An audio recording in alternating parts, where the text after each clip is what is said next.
the outcome of the elections in Uttar Pradesh, I think has surprised quite a few people.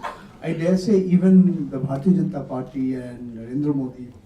Is there a common thread? Or is it that circumstances, the situation in all these, the three small states and the two large states, and of course the most populous state in India where 1 out of 6 Indians live, do we find anything that's common? That's what I mean, that if you take Manipur and Goa, I'm not sure we can count this as a verdict either way, because the government was not decided by the verdict, but by what happened subsequently. In that sense, if you have to make the distinction, Punjab is a two-time government that has been voted out. In UP, that is not the case. So I don't think that we can look simply in terms of anti-incumbency, because the question in Uttar Pradesh would be, if you were looking at anti-incumbency, there were two choices available. In Punjab, if there was anti-incumbency, again there were two choices available. So people did pick one choice over the other, and I think we need to look at why they picked certain choices. Getting the UP elections wrong is not necessarily a mistake of our predispositions. People forget that the Punjab elections actually were as surprising in terms of the amount of votes that the Congress got. Certainly, ideologically, nobody had a problem with the Congress, and we ended up getting that about as wrong as UP. If I go into UP, the consolidation of the backward vote, which one had not seen coming. It was not visible. We were looking again maybe at the upper caste, the Muslims, the Dalits, which were the vote banks being wooed by the different parties. We did not understand or did not realize that there was a consolidation of the other backward, which actually split into so many castes. But they managed that. And this is something which the BJP has been doing not from 2013 but from 1992 after the Babri Masjid disaster, that they went from house to house when they were mobilizing, and then Advani was in charge, going to every house with the Ram Lala and actually mobilizing people on the basis of a communal ideology, because they know what the Mandalites didn't know, which, where the Janata Dal never went in. Yeah. They know that 30% plus 10% of the Yadav, 40% is the backward vote, which can determine the difference between victory and other. Claim made by some people in the Bharatiya Janata Party, this electoral verdict shows that we've been able to, break out of this so-called, caste politics, identity politics. It's not true. It is certainly not true, because what we, as Seema has pointed out, very consciously they were able to, the BJP was able to stitch together, you can say, a loose coalition of the smaller parties, which included the non-Yadav OBCs, the non-Jatav Dalits. Most of these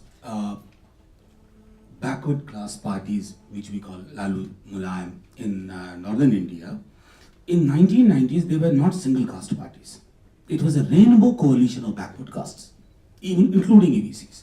I don't know what happened in last 10 years. They became, I was discussing with Arthos, single caste party. What we have failed to realize, that for BJP in recent times, in last 8-10 years, politics is 24/7 business. For us, rest of the political parties, in fact, we wake up when the election dates are announced by the Chief Election Commissioner. Then our electoral machine is galvanized immediately. We distribute tickets, go for alliances, and sometimes it works. It worked in Bihar. Sometimes it doesn't work. But the fact is, if you have to fight RSS and BJP, we have to take electoral politics and the politics in the realm of ideas at two different levels. What the BJP is doing to consolidate castes is also offering them Sanskritization in the process. You look at what has happened with the Sohel, the Rajbhars. You have the glorification of an 11th century Rajbhar ruler as the defender of Hinduism against Ghazni. That was actually celebrated over and over again. Different such figures, you said, different rituals. So it is an attraction towards caste that actually brings the EBCs a certain importance within the Hindu fold. It's also offering them a Sanskritization which only this RSS can sanctify, which nobody else can actually. Okay, demonetization. It evidently had little or no impact whatsoever in Punjab. But let's look at Uttar Pradesh. What were the arguments? I include myself in that category. We said there's been unprecedented economic disruption. It has hurt the poor, the underprivileged, the women, the senior citizens, the daily wage laborers, the farmers the most. Okay, and Narendra Modi and the Bharatiya Janata Party will have to pay a price for it. This economic disruption. The question is, how was he able to convert what many thought would be a self-inflicted liability into a huge political asset? You know, in this last speech, he kept saying कि हमने गलतियां किया शायद, मगर नियत के ऊपर आप प्रश्न मत उठाइए. Don't doubt my intention. You see, so in a sense, he acknowledged that yes, I have caused inconvenience, I've got a problem, but don't doubt my intention. The fact that, okay, together with the poor, some sections of the middle class and maybe even some rich people had to stand in queue outside the bank, outside the ATM, the great equalizer, that he was able to, the messaging, the selling of the idea of Notbandi and demonetization as a step against the rich.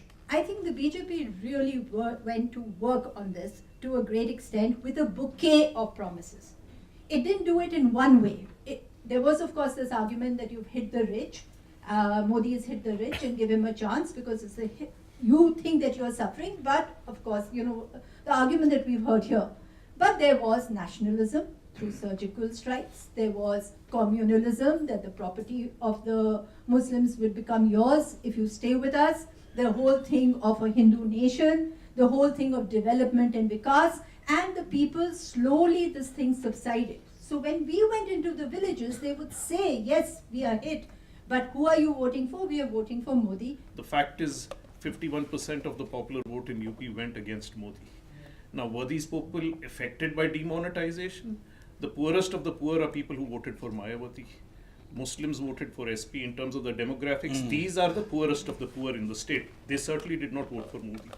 I mean, can the Bihar Gathbandhan model work? Who is the leader? Who can get all anti-BJP forces together, the opposition? I think a Mahagathbandhan alone is not going to work. All the political parties have to, and all in the opposition have to get a lot going for themselves in terms of democracy, in the organization, in terms of cadres, in terms of a response, in terms of identifying issues, in terms of standing up for those issues.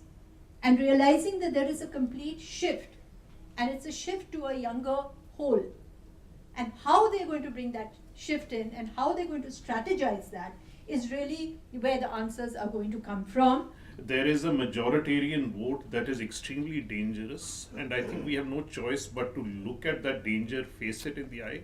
I do feel a ragtag coalition to challenge Modi, which doesn't hold together and collapses in a year and a half and brings back Modi with a renewed mandate, is not the way I personally want to see the politics of this country go. Unless there is a coherence, a figure who can lead it, at the moment I don't see that happening.